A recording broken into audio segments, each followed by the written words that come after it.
Hello friends, today I want to share with you the ease in making homemade kombucha and a SCOBY from scratch. This is the first SCOBY I am making with store-bought kombucha. I am going to be skipping some terminology and assume that you know what kombucha is and how a SCOBY is used. I am also skipping information on fermentation and cleanliness and just cut straight to the preparation process. I recommend though, if you are new to the topic of fermentation, please research everything first. I've researched and viewed a lot of information on making kombucha, as well as a couple ways to how to make the SCOBY, and I'm combining a few of those ideas in this video.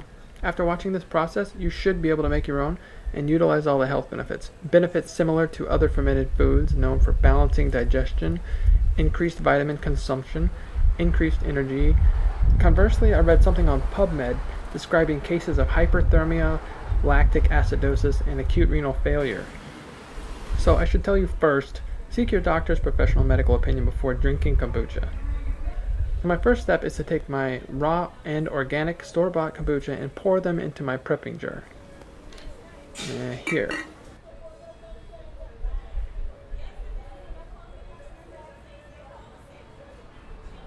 Okay, now I'm adding a quarter cup of maple syrup as nutrients.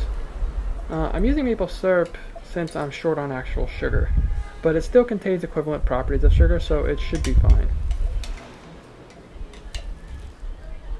I fill the remaining jar space with black tea. Also, it's important to keep the temperature below 80 degrees Fahrenheit, I'm told, to ensure the best development.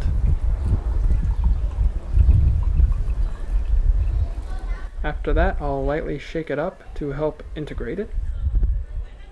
You want to make sure you have the jar mouth covered with a preferably clean, preferably high thread count, and breathable cloth.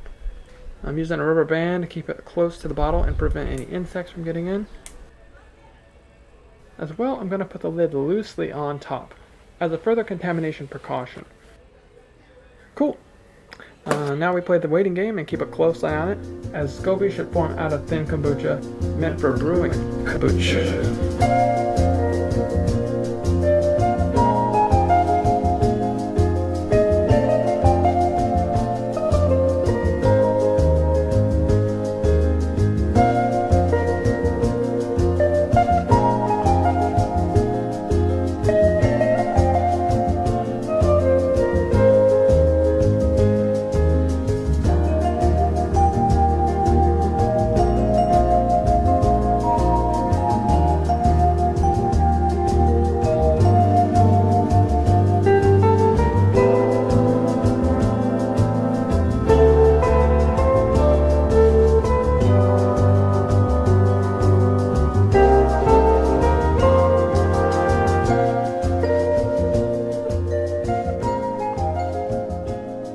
Alright, I made a quick interlude of the SCOBY forming and making white tea for a batch of kombucha.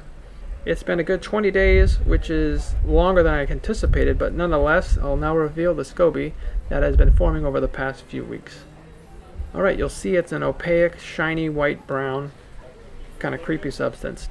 Now I'm placing it in a bowl and racking the jar of kombucha. The methods of racking can be found online, and simply just pouring out the kombucha is totally sufficient. But I have a SCOBY, which was the purpose, and now I can begin the actual batch of kombucha.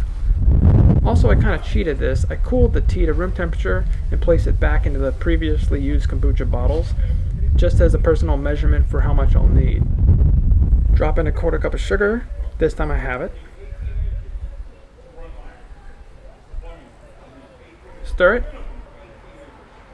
Now place in the mother SCOBY.